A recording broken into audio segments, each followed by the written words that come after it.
네, 안녕하세요. 반갑습니다. 빠르고 친절한 코인 빠친코 시즌2 진행의 이유 여동생 이은주입니다. 오늘은 저희가 이번 한 주 내내 그렇게 광고를 드리고 여러분들을 들뜨게 했던 퍼즈 대표님을 현장에 모셨습니다. 박수로 맞이해주세요.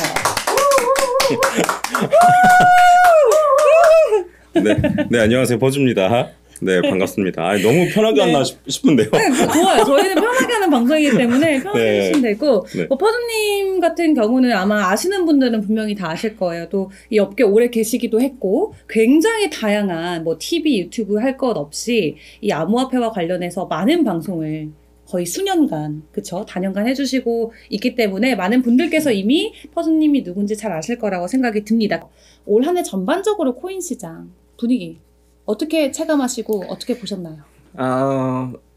그 바닥을 다지는 그런 한 해였죠. 그래서 사실 너무 힘들기도 했고. 작년보다 네. 올해가 힘들었다 생각하세요? 아니면? 저는 횡보가 더 싫어요.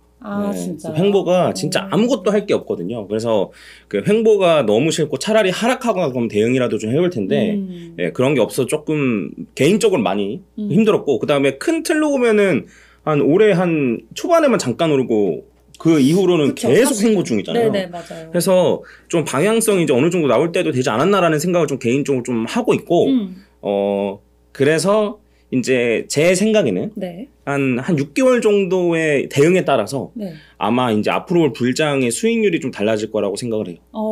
네, 그래서 불장이 오기 전에 어쨌든 자산을 굉장히 많이 늘려놓거나 혹은 코인의 개수를 늘려놓는다거나 이런 것들을 해야지 최종적으로 불장의 나의 수익률이 결정이 되는 거잖아요. 해서 그러니까 더 담아라네요, 결국. 물론 떨어지면 더 담으면 좋죠. 그러니까 이게 오늘도 얘기할 시간이 날지는 모르겠는데 반감기가 곧 있잖아요. 그쵸. 근데 이제 반감기 전에 항상 큰 하락이 있었단 말이에요. 그러면 요번에도 반감기 전에 큰 하락이 있을 것인가? 예, 그리고 왜 반감기 전에 큰 하락이 있는가? 그 다음에 반감기 이후에는 왜 오르는가? 이런 얘기들을 제가 준비를 했는데 시간이 될지 모르겠어요. 근데 바로 이어가 주셔도 될 것 같아요. 그 비트코인 가격을 얘기할 때 제가 이제 오늘 여기 좀 준비를 하면서 보니까 코인만 다루는 게 아니고 이제 해외 주식도 많이 다루더라고요. 맞아요. 네. 해서 아마 시청자 여기 보시는 분들이 이제 코인 하시는 분들도 있고 좀 해외 주식 하시는 분들도 그쵸. 있을 것 같아서 오늘의 저의 목표는 뭐냐면 그 해외 주식 하시는 분들이 코인 해볼까? 라는 생각이 들게끔 하는 게 오늘 제 목표예요. 좋습니다. 네. 그래서 그거에 대해서 이제 얘기를 하면, 그러니까 약간 이런 생각이 드실 거, 비트코인 블랙록이 관심 가지고 현물 ETF 승인될지도 모르고 이런 건 알겠는데 도저히 왜 비트코인을 투자해야 되는지는 잘 모르겠다. 이런 생각이 드실 수 있거든요, 사실. 그럴 수 있죠. 해외 주식이라고 하면 그래도 어쨌든 기업의 펀더멘털이나 이런 걸 보고 투자하시는 분들일 텐데, 그래서 오늘은 펀더멘털에 대한 얘기를 좀 같이 하겠습니다. 하고 좀 가격까지 이어질 수 있는 얘기를 할게요. 이 비트코인의 가격을 얘기할 때는 솔직히 달러 인덱스를 얘기하지 않을 수가 없을 것 같아요. 근데 이제 달러 인덱스랑 반대로 간다라는 건 지금은 그래도 좀 말씀하시는 분들이 많은데 제가 2019년부터 주장하던 거였거든요. 정말 초기부터 그렇게 말씀하셨잖아요. 네. 근데 이제 달러 인덱스 딱 일일 하루하루를 보면 같이 오를 때도 있고 같이 떨어질 때도 있잖아요. 그쵸. 네. 근데 이제 어떠한 측면에서 반대로 간다는 것인지를 제가 좀 확실하게 차트를 통해서 좀 보여드릴게요. 좋습니다. 그래서 제가 준비를 해온 게 있는데 이거를 같이 한번 보면은 이게 위에가 비트코인 가격이고요. 그 다음 아래가 달러 인덱스예요. 해서 쉽게 얘기하면 이거예요. 뭐냐면 비트코인이랑 달러 인덱스는 반대로 가요. 그러니까 이제 달러 인덱스가 여기서부터 출발해가지고 이렇게 아래로 떨어지잖아요. 근데 비트코인도 요 처음과 시작을 연결하면은 반대로 가요. 근데 다만 엄청 약간 뭐라고 해야 될까? 욕은 쓰면 안 되죠. 엄청 엉망진창으로 갑니다. 그러니까 쉽게 말하면 이렇게 달러 인덱스처럼 한 방향으로 가는 게 아니고 이렇게 떨어졌다가 올라가는 식으로 처음과 끝을 맞춰요. 그러니까 이제 달러 인덱스가 이제 이런 식으로 떨어진다라고 하면은 그 비트코인 올라가는데 비트코인 올라갈 때 그냥 올라가는 게 아니고 이렇게 왔다 갔다 거리면서 처음과 끝을 맞춘다는 거예요. 그래서 실제로 여기에서도 일방적으로 떨어졌는데 달러 인덱스는 떨어졌는데 비트코인은 한번 떨어졌다가 올라가잖아요. 그러면 이 구간에서는 그 비트코인 가격이랑 달러 인덱스는 같이 떨어진 거예요. 근데 처음과 끝을 보면 이렇게 맞는다는 거죠. 중간에. 네. 해서 이런 경우들이 많아요. 그래서 이 다음번에도 보면은 이 달러 인덱스는 이렇게 올라갔는데 비트코인 가격은 여기서부터 시작해가지고 이렇게 내려갔거든요. 네. 근데 떨어졌다 올라갔다 떨어졌다 이런 식이에요. 그러네요. 네. 해서 그 달러 인덱스는 한 번 방향이 정해지면은 일반적으로 그냥 추세를 계속 따라갑니다. 네. 해서 달러 인덱스를 기준으로 저점과 고점 연결한 선을 제가 그은 거고 네. 그거랑 비트코인이랑 똑같은 선을 시간대로 이렇게 딱 그은 거예요. 해서 처음과 끝을 연결하면 이제 반대로 가요. 다만 이제 그 워낙 비트코인 변동성도 크고 그러다 보니까 네. 그 중간에는 막 왔다 갔다 거릴 수는 있겠지만 처음과 끝의 추세는 똑같다라고 네. 말씀드릴 수 있어요. 그래서 이렇게 보면 이제 하루하루 같은 경우는 같이 올라갔다 같이 떨어질 수는 있겠지만 처음과 끝 추세를 보면 어쨌든 반대로 간다라는 네. 걸 이제 차트로 좀 확인할 수가 있고 그러면 왜 반대로 가는지를 저희가 생각해 볼 필요가 있어요. 왜 반대로 네. 가는지. 어쨌든 달러 인덱스가 오른다는 거는 달러가 이제 고달러가 킹달러 현상이 나온다는 거잖아요. 그러니까 그만큼 우리가 매크로 경제 우리 시장이 영향을 많이 받는다로 풀이를 해야겠죠. 네. 너무 원론적인 얘기였고. 네. 죄송해요. 죄송해요. 네. 아니구나. 네. 이게 흔히 말하는 이제 네. 아는 게 많으신 앵커분들의 약간 경제가 안 멘트 좋아서 때우기거든요. 멘트 때우기. 경제가 안 좋고 달러가 올라가니까 우리 시장이 하락한다는 거잖아요. 네. 네, 너무 원론적이에요. 얘기하는 뭐냐면 네. 이게 비트코인의 제네시스 블록이라고 있어요. 네. 그러니까 처음 최초의 만들어진 블록인데 네. 거기에 요 기사 제목이 쓰여져 있어요. 뭐냐면 2009년 1월 3일 그다음에 더 타임즈 요 영국일 거예요. 그래서 네. 은행들의 두 번째 구제 금융을 앞두고 있는 UK 재무장관이라는 기사가 있는데 이게 제네시스 블록에 아예 들어가 있어요. 그러니까 이게 사토시의 의도예요. 뭐냐면 애초에 니들이 금융 일부분 말이 꼬이네. 여기 중앙화되어 있는 네. 니네들이 네. 돈을 많이 풀고 그다음에 거두고 이런 걸 니들 마음대로 하다 보니까 계속 금융위기가 생기잖아. 네. 이거를 막기 위해서 네. 혹은 이런 게 마음에 안 들어서 만든 게 비트코인이다. 인게 제네시스 블록이 들어있어요. 그 기록이 그냥 네. 있다는 거죠? 네. 애초에 블록에? 그냥 백서라는 것도 나중에는 이게 사람들이 막 이렇게 변형시킬 수도 있고 조작의 위험이 있을 수 있잖아요. 백서는 어쨌든 뭐 복사 가능하니까. 근데 네. 제네시스 블록에는 아무도 건들지 못하잖아요. 블록체인 그쵸, 기술 자체가. 그쵸. 그래서 제네시스 블록에 아예 이게 있어요. 아예 그냥 네. 각인을 시켜놨구나. 네, 해서 애초에 그냥 지금 통화랑 반대로 가게끔 만든 게 비트코인이에요. 이런 의도를 가진 게 이제 비트코인이에요. 그래서 그 비트코인 요 사토시에 관련된 뭐 다큐나 뭐 이런 걸 봐도 네. 금방 나오겠지만 요 백서를 봐도 그렇고 요 제네시스 블록의 요 기사를 봐도 그렇고 사토시는 불만이 많았어요. 뭐냐면 그 2000년대에 금융위기도 있었고 닷컴 버블이 있었고 오셨네요. 레드삭스님 오셨습니다. 네, 레드삭스님. 네. 제 채널에는 안 오시고. 레드삭스님, 허준님이 상처받으셨대요. 오늘 또 저희 채널에 이렇게 다시 출연해주셨네요. 네. 오랜만에 보니까 반갑네요. 네. 그래서 뭐 하던 얘기 네. 좀 계속 하면은, 네. 이제 많았어요. 2008년, 9년 이때에도 어쨌든 리먼 사태 때문에 어쨌든 전 세계적으로 금융위기였잖아요. 그쵸. 해서 이제 사토시가 생각을 했을 때는, 이러면 사람들이 만들어낸 기존 화폐 시스템으로는 안 되겠다. 그래서 과거로 돌아가자라고 해서 만든 게 비트코인이에요. 그래서 그쵸. 블록체인이라는 기술은 새로 나왔지만 네. 그 비트코인 요 개념 자체는 예전에 물물 교환 시대의 화폐랑 똑같아요. 그러니까 물물 교환 시대의 화폐가 사실 화폐의 역할을 가지려면 특징이 두 가지가 있는데 첫 번째로는 조작이 불가능해야 돼요. 네. 그러니까 누구나 뭐 이렇게 가짜로 만들 수 있으면 안 되고. 그래서 이제 이런 거 같은 경우는 이제 진품 가품이 이제 구별 가능하고 금 네. 같은 경우에도 네. 그 다음에 이제 애초에 만들기가 어렵기 때문에 이러한 특징들을 대부분 가진 뭐 금이나 은이나 안 그러면 뭐 더 옛날에는 뭐 철기나 뭐 이런 네. 게 물물교환 화폐를 가졌었고 그 다음에는 해당 구성원들이 그 가치를 인정해야 되거든요. 해서 사토시가 이제 생각을 했던 거는 이러한 특징을 가진 화폐를 만들어야겠는데 네. 근데 그렇다고 내가 돌멩이 할 수 없잖아요. 그쵸. 해서 인터넷이랑 웹상에서 이러한 기능을 가진 화폐를 만들어야 되는데 해서 아까 전에 말씀드렸던 첫 번째 요 특징 그러니까 이제 복제가 조작이 불가능한 이러한 기능을 만들기 위해서 이제 집어넣은 요 기술이 블록체인인 거예요. 네. 그래서 애초에 개념 자체는 과거의 그 화폐랑 똑같은데 요 진품과 가품을 요 인터넷 상에서 구별해야 되는 요 기술 자체가 블록체인인 거예요. 그쵸. 네, 해서 블록체인이라는 기술은 새로 나왔지만 개념 자체는 옛날 거랑 똑같아요. 그래서 애초에 만들어질 때 이제 요런 특징들을 가지고 있었고 그 다음에 이제 비트코인이 화폐로 만약에 인정이 되려면 네. 그 사토시가 의도한 대로 되려면 나머지 하나가 이제 충족이 됐었어야 되는데 뭐냐면 해당 구성원들이 이 가치를 인정해야 되는 거예요. 그래서 전 세계인들이 요 비트코인이라는 화폐의 가치를 인정해야지만 네. 이게 어쨌든 화폐로서의 기능을 갖는 건데 동일한 가치로 인정해야지만 근데 이게 제 생각엔 2017년도부터 사람들의 인식 속에서 어느 정도 인정을 해준 걸로 보여요. 그래서 2017년도부터 달러 인덱스랑 반대로 가는 현상이 두드러지게 일어납니다. 네. 해서 그 이제 말을 좀 길게 했는데 이제 결론적으로 이제 말씀드리면 뭐냐면 애초에 비트코인은 달러 혹은 기존의 통화 화폐랑 반대로 가게끔 설계된 거고 네. 네. 그리고 그러한 것들을 그 취급되기 위해서는 전제 조건이 몇 개 필요한데 그 전제 조건을 지금 충족했기 때문에 반대로 간다. 라고 이해하시면 돼요. 그래서 그 진짜 거시경제가 안 좋아서 우리가 반대로 가는 것보다도 정말 얘네가 처음에 태초에 탄생했을 때 그 가치가 이제 드디어 세상에서 어떻게 보면 좀 이제 인정을 받고 퍼즐님 말씀하신 대로 네, 맞아요. 그래서 이게 사실 아무도 인정 안 해주면은 말짱 도루묵이 되는 거였어요. 근데 지금은 전 세계 어딜 가든 비트코인을 현금화를 할 수가 있잖아요. 그쵸. 그리고 오히려 금보다 나은 점도 있어요.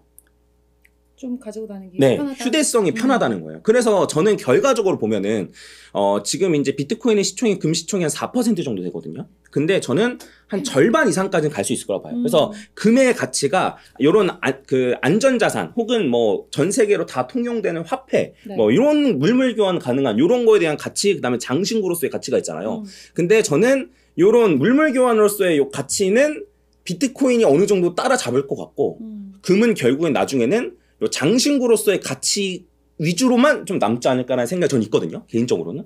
그래서 지금 가격 대비해서는 그러니까 금의 시총을 넘을지는 잘 모르겠지만 네. 금의 시총이 한 절반 정도는 갈 수 있을 거라고 보고 한 지금 가격 대비 한 10배는 오를 수 있지 않을까. 제 개인적인 생각으로는. 네, 이렇게 이게 뭐 생각하고 5천억 달러니까 이 비트코인 시총 자체가 뭐 앞으로 ETF가 승인되면 뭐 1조 달러가 더 증가한다 뭐 여러 가지 조금 의견들이 있긴 하지만 진짜 어떻게 보면 이제 좀 시작이다. 비트코인은 좀 그런 모습이 나오는 것 같고 많은 분들이 공감하실 것 같아요. 그러면은 그런 비트코인 이제 앞으로 정말 어떻게 보면 우리가 더 인정받고 더 올라갈 일만 남았는데 올 한 해 동안 아까 앞서서 짧게 말씀해 주셨지만 횡보의 한 해였다라고 하셨잖아요. 지금 차트적인 관점에서 비트코인을 봤을 때 우리가 어떤 위치에 와 있고 또 불장 전에 그러니까 반감기 전에 일단 우리가 하락을 역사적으로는 일단 경험을 해서 반감기하고 불장을 가야 되는데 만약에 그럼 또 하락을 한다면 우리가 또 어디까지 좀 마음을 준비를 하고 있어야 되는지 그런 부분도 궁금하거든요. 네.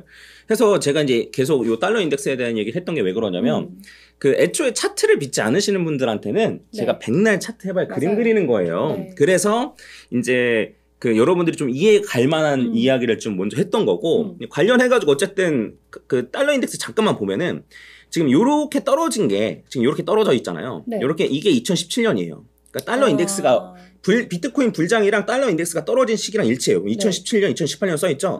그 다음에 2020년도에도 이렇게 떨어졌어요. 네. 이때도 비트코인 엄청난 불장이었잖아요. 해서 결론적으로 말씀드리면은 달러 인덱스가 앞으로 어떻게 될 건지를 예측하면 비트코인의 가격을 예측할 수 있는 거예요. 쉽게 말하면. 네. 해서 달러 인덱스, 그러니까 여러분들이 이제 차트 보기가 좀 어려울 수도 있잖아요. 그쵸. 근데 여러분들이 어쨌든 거시경제나 이런 것 좀 관심 있으시면은 달러 인덱스가 어떻게 될 건지는 사실 다들 관심 가지시잖아요. 해서 그럼 달러 인덱스가 만약에 떨어질 것 같다 라고 한다면 비트코인을 한번 담는 것도 생각을 해보실 수 있는 거죠. 그래서 요 달러 인덱스에 관련된 얘기를 조금만 더 하면 네.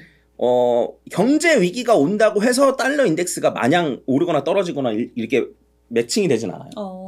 네, 그러니까 이제 나스닥이 떨어지면서 달러 인덱스가 같이 떨어지는 경우도 있고, 네, 나스닥이 떨어지면서 달러 인덱스가 올라가는 경우도 있어요. 네, 이런 경우가 어쨌든 두 개가 다 있거든요. 그래서 한번 곰곰이 생각을 해보시고, 지금 어쨌든 저는 달러 인덱스가 약간 이렇게 계속 올라가다가 추세가 좀 꺾은 걸로 보이거든요.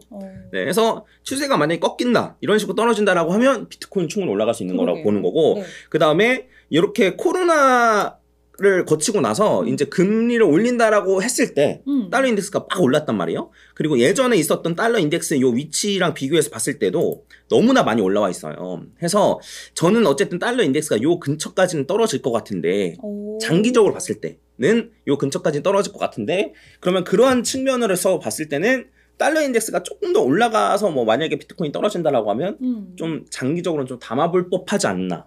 네, 그러니까 이제 달러의 해칭용으로도 담아볼 법하지 않나라는 생각으로 저는 어쨌든 만약에 뭐 투자하시는 분들, 네. 뭐 또 특히나 해외 주식 투자하시는 분들은 요 달러 관심 많으실 거라서 그쵸. 한번 제 생각에는 적어도 자산의 한 5%? 비트코인을. 네. 네. 그래서 다른 알트코인은 솔직히 네. 추천하기 좀 그래요. 네. 그러니까 이더리움 정도까지는 괜찮은데 사실 뭐 리플도 좀 추천하긴 꺼려져요. 그래서 저한테 퍼지야 너 나 리플 투자하는데 투자해도 돼? 그러니까 코인 투자할 건데 리플 투자해도 돼? 그러면 저는 아마 이렇게 얘기할 것 같아요. 비트 이더는 기본적으로 갖고 있고 하는 거지?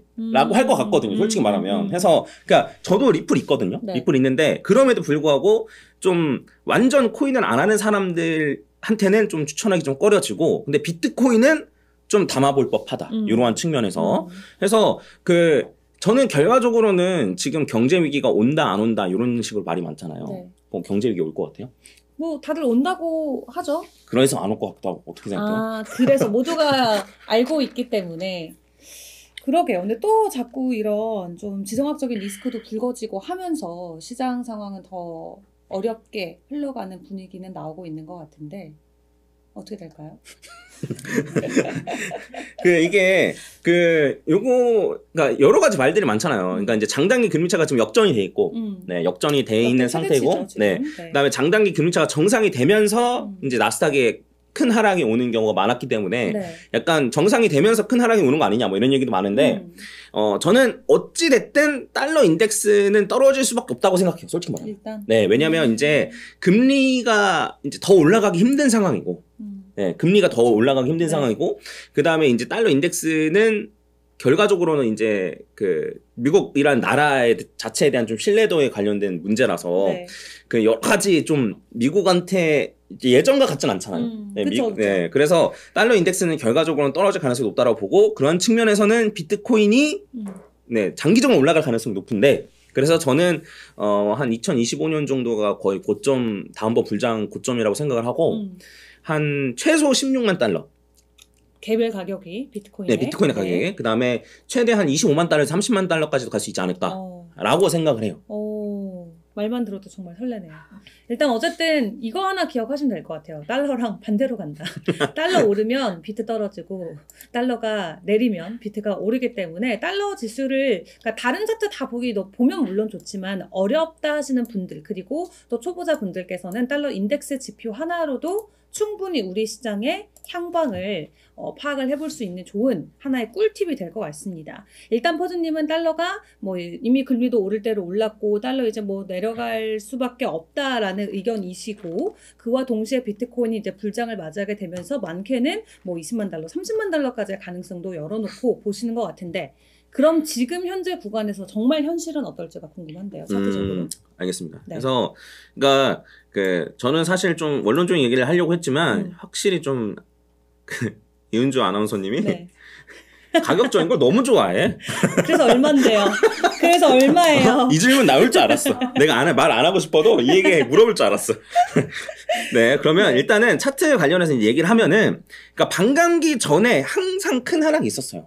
예, 그러니까 지난번에는 코로나로 인한 하락이었었는데, 네. 그건 코로나 때문이었잖아라고 생각하기에는 그 전에도 계속 있었어요. 반감기 전 하락이. 그래서 반감기로 인해서 왜 가격이 직전에 하락하고 왜 올라가는 거에 대한 얘기를 하려면 또 너무 기니까. 근데 그 역사가 계속 재현될 거라고 생각하세요? 네. 해서 왜냐면 이게 그냥 치킨 게임이거든요. 쉽게 말하면 채굴자들끼리의 치킨 게임이에요. 그래서 채굴 보상이 줄어드니까 경쟁 요 채굴업자들 다 망하게 시키는 거예요.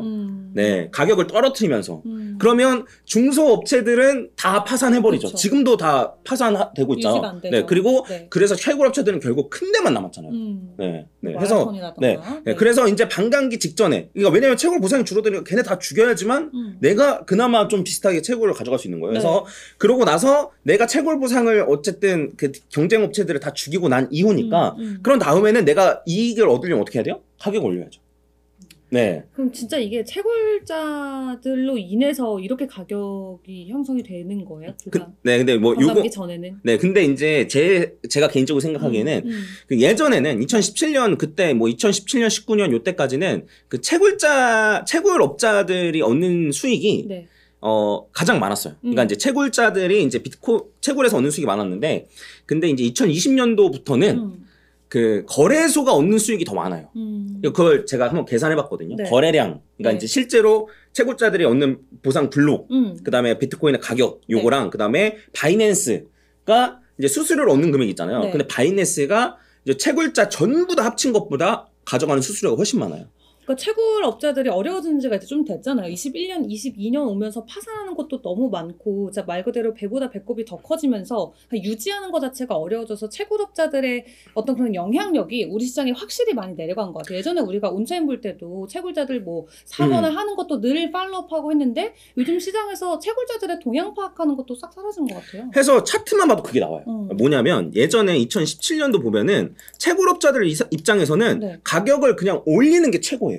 그렇죠? 그러니까 내가 채굴한 걸 가격 올려서 파는 게 그쵸. 최고잖아요. 네. 그래서 2017년만 봐도 차트 모양이 이래요. 근데 제가 2020년도부터는 거래소들이 이제 어쨌든 얻는 수익이 더 많다 그랬잖아요. 근데 네. 거래소들이 얻는 수익 많으려면 마냥 올리는 게 아니고 스탑 그러네. 헌팅자를 많아야 돼요. 그러니까 고점을 살짝 깨거나 안 그럼 저점을 살짝 깨버리거나 요런 지금 보면 여기도 네, 꼬리 달린 거. 거. 네. 이러한 움직임이 많아야지만 거래소도 얻는 수익이 많아져요. 그쵸. 그래서 그러한 모습이 차트에서도 고스란히 드러나요. 네. 그래서 그 말씀하신 대로 이제 채굴 업체들이 영향을 끼치는 것보다 저는 거래소가 끼치는 영향이 좀 더 크다라고 생각을 하고, 그래서 요번에도 어쨌든 반감기 기점으로 올리긴 올릴 거예요. 네. 네, 올리긴 올리고 뭐 네. 달러 인덱스가 떨어지는 것도 있겠지만 네. 어쨌든 이 거래량 자체가 가격이 올라가야 좀 많이 나오기 때문에 그러한 측면에서도 그렇고, 그다음에 채굴업자들도 올리기 원하고, 근데 차트 모양은 훨씬 더 지저분해질 거다.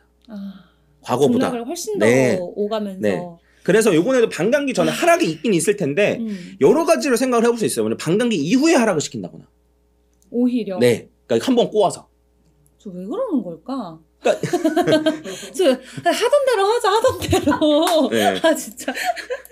그래서 네. 반감기가 내년 4월이에요. 네. 네, 내년 4월에 있기 때문에 저는 어쨌든 한 번 정도 큰 하락이 있을 거라고 생각하고. 근데 이미 지금 반년밖에 안 남았잖아요. 네, 맞아요. 4월까지. 근데 네. 그 안에 일단 우리 ETF 승인도 받아야 되고. 네, 맞아요. 일단 승인되면 일단 가격 한번 크게 쏴야 되고. 그러면 ETF 승인이 지금 대충 1월 정도면 될 거다라고 거의 뭐 90% 확률로 이야기를 하는데, 내년 1월에 돼서 비트를 쐈어. 그럼 또 4월 안에 가격 하락을 또 시켜야 돼. 그러면은 엄청난 변동성이죠. 등락률이 나오는 구간이 될 것 같은데, 그렇게 될까요, 시장이? 그때 우리가 어떻게 대응하냐에 따라서 최종 수익이 결정되는 거예요.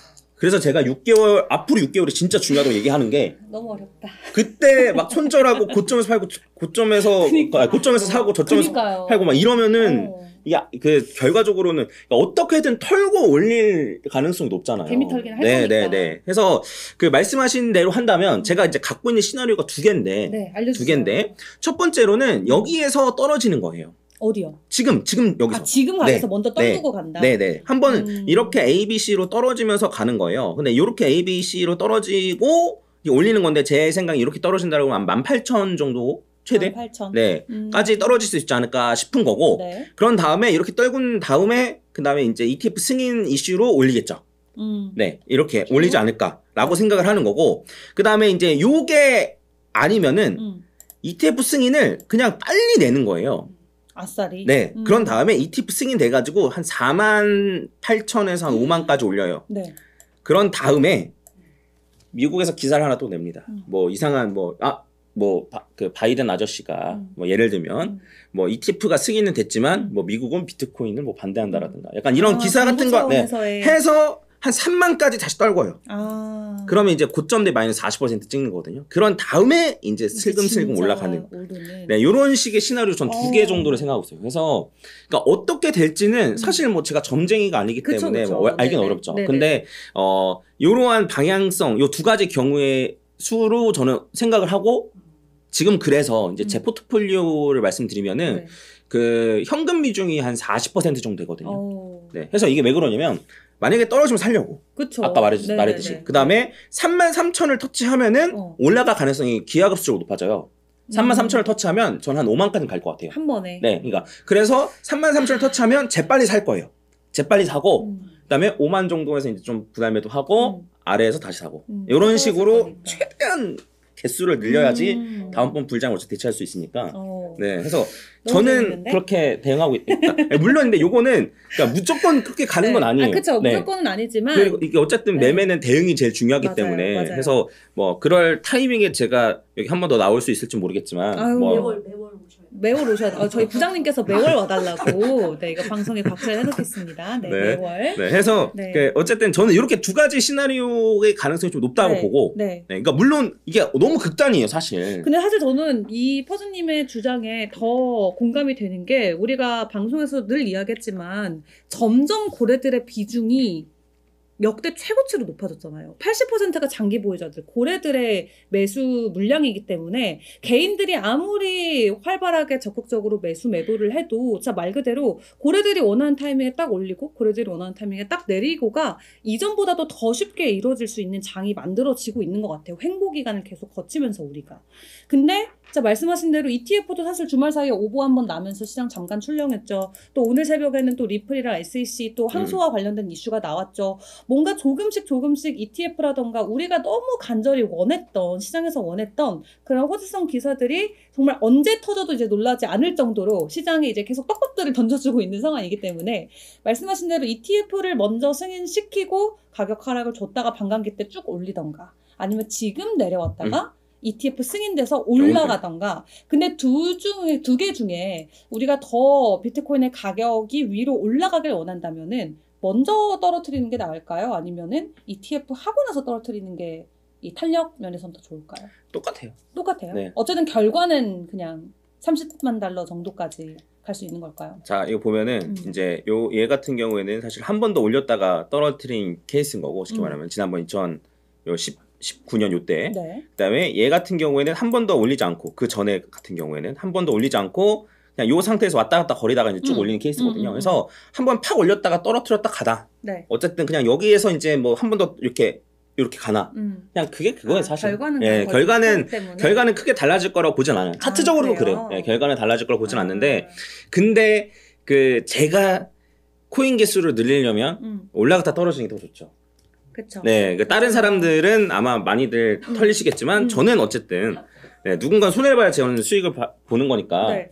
근데 만약에 ETF 승인됐다가 내려오면은 3만 달러, 저점이 3만 달러라고 하셨고 지금 먼저 내리면 18,000이라고 네. 하잖아요. 그럼 돈이 없는, 그러니까 개수를 늘리길 원하는 사람들 입장에서는 차라리 지금 떨어뜨려주는 게 더 좋은 거 아니에요? 그러니까 그러니까 나는 새로 사고 싶어 하는 사람들은 지금 떨어지는 게 낫죠. 차라리, 그쵸? 네, 근데 지금이. 내가 코인을 들고 있어라고 생각하는 사람은 한번 팍 올랐을 때 그때 팔고 떨어졌을 때 사고 이게 더 좋은 거죠. 물론 그렇게 할 수 있는 사람들은 많진 않아요. 네, 많진 않지만 제 입장에서는 네. 그렇다는 거죠. 네. 근데 지금 시간이 너무 지금 비트코인 이야기 하나 했는데 지금 알트 이야기도 들어야 되는데 이거 어떡하죠? 네, 다시 모셔야 될 것 같은데 빠른 시일 내에. 그러면은 이것만 좀 추가적으로 여쭤볼게요. 지금 비트 이야기를 했고 어쨌든 비트는 긍정적이다까지 네네네. 저희가 확인을 했잖아요. 네. 그러면은 앞으로 다음 6개월 동안 엄청난 변동성이 이제 시장에 나올 건데 투자자들은 일단은 비트에만 거의 몰빵하다시피 비트 위주로 조금 전략을 세워야 될까요? 아니면은 좀 알트 쪽에도 우리가 기회를 주는 게 좋을까요?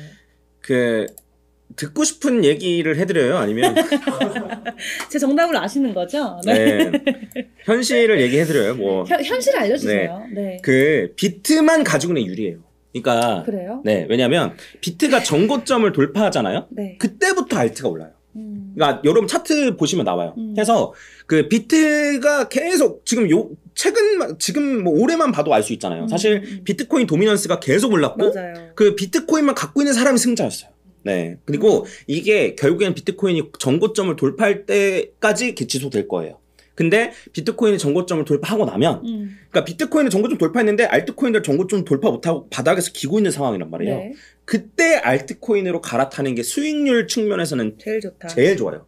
근데 물론 떨어졌는데 나 사고 싶어 라고 하시는 분들 계실 텐데 그 계산해보시면 비트코인은 반토막 났는데 알트코인들 마이너스 막 80% 막 이래요. 그쵸. 해서 저점에서 살려다가 힘들어지는 경우가 많거든요. 그래서 사실 제일 좋은 방법, 제가 네. 추천드리는 방법은 네.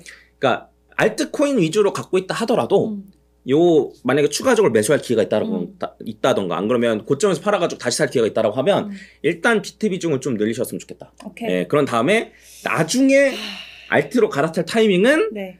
네, 제가 그때까지 방송할 거니까. 그쵸. 25년까지 하실 거니까. 그때 네. 이제 뭐 저의 알겠습니다. 네. 네, 그럼 일단 이제 여러분 좋잖아요. 비트가 정고점 돌파를 하는지에 대한 여부를 확인하시고 알트는 이제 그때까지도 비트코인이 먼저 정고점을 뚫지 않고서는 알트가 먼저 가지 않기 때문에 일단 비트 쪽에서 수익을 최대로 끌어모으시고 또 이제 그걸 가지고 알트 쪽에 두 번째로 투자를 하시면은 정말 최대 여러분들 우리 포즈님이랑 같이 25년도에 다 여행 다니시는 거예요. 그렇게 하면 그죠?